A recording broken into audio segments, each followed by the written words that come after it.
فَاسْأَلُوا أَهْلَ الذِّكْرِ إِن كُنتُمْ لَا تَعْلَمُونَ۔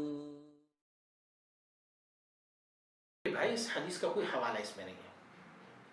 اللہ رب العزت کے اسماء و صفات ہیں، اور اللہ رب العزت کے اسماء و صفات پڑھنے سے، دوسروں کو تلقین کرنے سے ثواب اور اجر تو مل جاتی ہے، کوئی بات نہیں اس میں سے۔ لیکن ہمارے ہاں یہ ٹرینڈ بنا ہوا ہے کہ ایک میسج دوسرے کو میسج کر لیتے ہیں اور ان کو کہتے ہیں کہ فلاں بندے نے حضور نبی اکرم صلی اللہ علیہ وسلم کو خواب میں دیکھا تھا اور آپ نے ان کو فرمایا تھا کہ میرا یہ پیغام امت تک پہنچا دو، اگر نہیں پہنچائیں گے تو آپ کو نقصان ہوگا، اگر پہنچا دیا تو آپ کو یہ کامیابی ہوگی۔ اسی طرح کا میسیجز ہمارے سوشل میڈیا پر اور ہمارے جو SMS میں ہے اس میں چلتے رہتے ہیں، لیکن میرے بھائی اس کی کوئی حقیقت نہیں ہوتی۔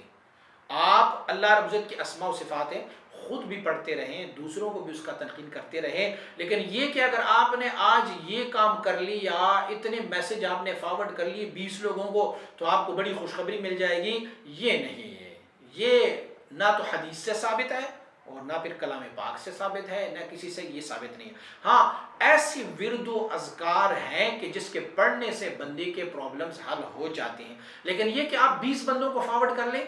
اسی طرح کا کوئی مسئلہ نہیں ہے۔ اسی لیے برائے کرم ان چکروں میں آپ نہ پڑیں، آپ اللہ کی یاد، اللہ کے ذکر میں لگے رہیں، اور جو وعدے ہمیں حضور سید عالم صلی اللہ علیہ وسلم نے جن جن اذکار کے بارے میں فرمایا ہوا ہے انہی وعدوں کی طرف دھیان رکھیں اور وہی اذکار کرتے رہیں گے، انشاءاللہ آپ کی مشکلات بھی حل ہوتی رہیں گی۔